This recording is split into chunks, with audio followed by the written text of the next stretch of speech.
আমি এখানে সিএসএস এ ডিজাইন এর মাধ্যমে কিভাবে মেনু তৈরি করা যায় তার একটা উদাহরণ দেখাবো। আমি এখানে লার্নিং সিএসএস ফোল্ডার মধ্য থেকে সিএসএস অ্যাডভান্স ফোল্ডার মধ্য থেকে সিএসএস মেনু ফোল্ডার মধ্য থেকে ক্রিয়েট ডিজাইন মেনু এই ফাইলটিকে ওপেন করেছি। আমি প্রথমে একটা সিএসএস ফাইল তৈরি করব এবং এখানে এইচটিএমএল ফাইলের সঙ্গে এইচটিএমএল এর লিঙ্ক ট্যাগের মাধ্যমে সেটাকে লিঙ্ক করব। প্রথমে আমি একটা সিএসএস ফাইল তৈরি করি, এখানে একটা নাম দেই, যে কোনো একটা পেজ টাইটেল নেম দিতে হয়, এগুলোকে মুছে দেই।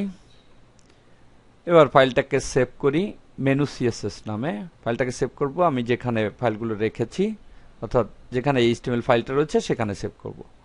আমার রয়েছে সি ড্রাইভের মধ্যে learning CSS, CSS advance, CSS menu. এখানে ফাইলটাকে সেভ করি, নাম দেই মেনু ডট সিএসএস। সেভ। প্রথমে আমি প্রিভিউতে দেখে আসি। এখানে একটা লিস্ট রয়েছে এবং প্রত্যেকের উপরে একটা লিঙ্ক রয়েছে, দেখতে পাচ্ছি আনঅর্ডার্ড লিস্ট, এবং প্রত্যেকের সঙ্গে একটা লিঙ্ক রয়েছে। এই লিস্ট এর মাধ্যমেই আমি একটা মেনু তৈরি করব এবং সেখানে আমি ডিজাইন প্রয়োগ করব। প্রথমে এই ফাইলটাকে আমি এইচটিএমএল লিঙ্ক ট্যাগের মাধ্যমে লিঙ্ক করি। সেজন্য less than link enter space relation style sheet space type text CSS space HTML. এখানে ফাইলটার নাম হচ্ছে মেনু ডট সিএসএস, এইটা নেই। সেভ করি। এবার মেনু নামে যে সিএসএস ফাইলটা রয়েছে এখানে কোডগুলো যুক্ত করব। প্রথমেই আমি লিস্ট এলিমেন্টগুলোকে পাশাপাশি সেট করব। সেজন্য এখানে লিখতে হবে list second bracket display inline. ফাইলটাকে সেভ করি, alter tab, right click, refresh. দেখতে পাচ্ছি এটা ইনলাইন, অর্থাৎ পাশাপাশি বসে গিয়েছে। এবার এখানে এই আনঅর্ডার্ড লিস্টার উপরে বেশ কিছু ডিজাইন করব।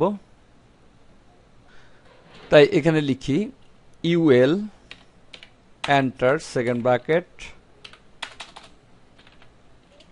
এখানে ফ্লোরটাকে লেফট করে দেয়, লেফট, বাদিকে ফ্লোট হোক, হোয়াইট করে দেই 100%।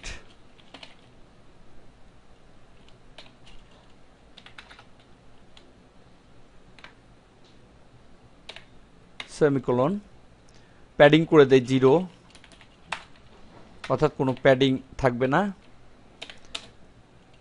মার্জিন করে দেই 0, কোনো মার্জিনও রাখবো না। এবং কোনো লিস্ট স্টাইলও থাকবে না, যেহেতু এটাকে আমি একটা আলাদা স্টাইলে মেনু করতে চাচ্ছি, তাই লিস্ট স্টাইলের প্রয়োজন নেই। লিস্ট স্টাইল টাইপ নান করে দেই। সেভ করি, alter tab, right click, refresh. দেখতে পাচ্ছি ফ্লোরটা বাম দিকে হয়েছে, অর্থাৎ একদম বামে ঘেসে গিয়েছে। হোয়াইট দিয়েছি 100%, অর্থাৎ যতটুকুন লেখা শুধু ততটুকুনি হোয়াইট রয়েছে। প্যাডিং দিয়েছি 0, প্রত্যেকটার থেকে প্রত্যেকটা দূরত্ব প্যাডিং এ রয়েছে 0, এবং মার্জিন দিয়েছি 0, প্রত্যেকটা থেকে প্রত্যেকটা মার্জিনের দূরত্ব 0, এবং লিস্ট স্টাইল টাইপ দিয়েছি নান। এখানে কোনো লিস্ট স্টাইল টাইপের প্রয়োজন নেই। এভাবে ইউএল এর উপরে এই ডিজাইনগুলো প্রয়োগ করেছি। এই লিস্টের মধ্যে যে এ ট্যাগটা ব্যবহার করেছি, অর্থাৎ অ্যাঙ্কর ট্যাগটা ব্যবহার করেছি, এই এ ট্যাগের উপরে আমি কিছু ডিজাইন প্রয়োগ করব। তাই এখানে যাই, এ সেকেন্ড ব্র্যাকেট, এখানে ফ্লোটকে লেফট করি,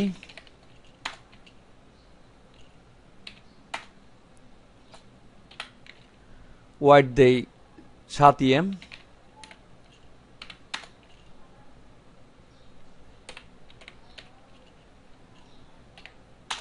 টেক্সট ডেকোরেশনের প্রয়োজন নেই, নান। যেহেতু এই প্রপার্টিজগুলো নিয়ে আমি পূর্বে আলোচনা করেছি, তাই এখানে আর প্রপার্টিজগুলো নিয়ে বিস্তারিত আলোচনা করছি না। কালার দেই হোয়াইট,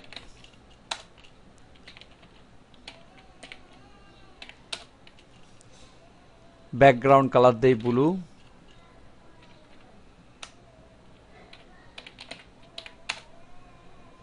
প্যাডিং দেই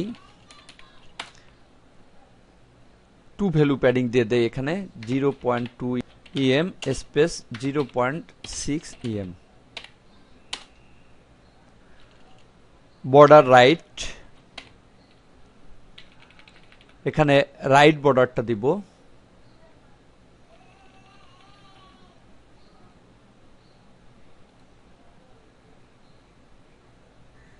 1 পিক্সেল, 1 পিক্সেল হোয়াইট হবে, স্টাইল হবে সলিড এবং কালার হবে হোয়াইট। এবার ফাইলটাকে সেভ করি। আমি পূর্বে বলেছি আমি যেগুলো সেট করলাম এটা হচ্ছে এই অ্যাঙ্কর ট্যাগের মধ্যে যেটুকুন রয়েছে এর উপরে, অর্থাৎ মূলত এখানে যে লেখাগুলো আমি লিখেছি প্রোডাক্টস, হোম, রেজিস্ট্রেশন, এইগুলার উপরে আমি এই প্রপার্টিজগুলো সেট করলাম। দেখে আসি, alter tab, right click, refresh. এখানে আমি প্রথমে ফ্লোট দিয়েছি লেফট, তাই লেখাটা দেখতে পাচ্ছি ফ্লোট লেফটে রয়েছে সবগুলা। হোয়াইট দিয়েছি 7 EM, অর্থাৎ এই লেখাটার সঙ্গে যে বক্সটা আসছে এটা আমি 7 EM করে দিয়েছি, সবগুলোই 7 EM। টেক্সট ডেকোরেশন নান, টেক্সটের কোনো ডেকোরেশন দেইনি। কালার দিয়েছি হোয়াইট, এখানে দেখতে পাচ্ছি সব হোয়াইট কালার হয়ে গিয়েছে। ব্যাকগ্রাউন্ড কালার দিয়েছি ব্লু, ব্যাকগ্রাউন্ড কালারের মাধ্যমে এই ব্যাকগ্রাউন্ড কালারটা দিয়েছে, ব্যাকগ্রাউন্ড কালার ব্লু হয়ে গিয়েছে। প্যাডিং 2 ভ্যালু দিয়েছি 0.2, এটা হচ্ছে টপ বটম, টপ এবং বটমে রয়েছে 0.2 এবং প্যাডিং লেফট রাইট রয়েছে 0.6, লেফট রাইট রয়েছে 0.6, যেহেতু এটা সেন্টারে নেই এটা বোঝা যাচ্ছে না। বর্ডার রাইট, ডান দিকে বর্ডার দিতে বলেছি, দেখতে পাচ্ছি প্রত্যেকের ডান দিকে একটা বর্ডার রয়েছে। বর্ডারটা 1 পিক্সেল হবে, এখানে সাদা যে বর্ডারটা এটা 1 পিক্সেল, শুধু ডান দিকে রয়েছে। সলিড স্টাইল, সলিড স্টাইল এবং কালার দিতে বলেছি হোয়াইট, কালার হোয়াইট। এভাবে এই অ্যাঙ্কর ট্যাগের উপরে এই প্রপার্টিজগুলো দিয়েছি। এবং আমি যখন মাউস নিচ্ছি দেখতে পাচ্ছি হ্যান্ড চিহ্ন আসছে, কিন্তু এর কোনো পরিবর্তন হচ্ছে না। আমি চাচ্ছি যখনই আমি এই লেখাটার উপরে বা মেনুর উপরে নিব তখন কোনো একটা পরিবর্তন হোক, তাহলে এই অ্যাঙ্করের সঙ্গে হোভার এই কিওয়ার্ডটি ব্যবহার করতে হবে। তাহলে আমি এখানে লিখে দেই A: হোভার। হোভার হচ্ছে কোনো কিছুর উপরে মাউস নিলে সেটা কি অবস্থা ধারণ করবে, এটাকে বলে hover. Enter, second bracket, enter. এখানে দেই যখন আমি লেখাটার উপরে মাউস নিব তখন ব্যাকগ্রাউন্ড কালার জন্য রেড হয়ে যায়, ব্যাকগ্রাউন্ড কালার এখানে লিখে দেই রেড, সেমিকোলন। এবং টেক্সট কালার অর্থাৎ লেখাটার কালার জন্য গ্রিন হয়ে যায়, কালার কোলন গ্রিন, সেমিকোলন। এবার ফাইলটাকে সেভ করি, alter tab, right click, refresh. আমি দেখতে পাচ্ছি যখন আমি মাউসটা এর উপরে নিচ্ছি তখন একটা পরিবর্তন হচ্ছে, অর্থাৎ ব্যাক কালার হয়েছে রেড এবং টেক্সট কালার হয়ে যাচ্ছে গ্রিন, কারণ আমি এখানে হোভারে দিয়েছি ব্যাকগ্রাউন্ড কালার রেড, অর্থাৎ যখন আমি হোভার অর্থাৎ এর উপর মাউসটা নেব তখন ব্যাকগ্রাউন্ড কালার রেড হবে এবং লেখাটা কালার গ্রিন হবে, তাই লেখাটা কালার গ্রিন হয়ে যাচ্ছে।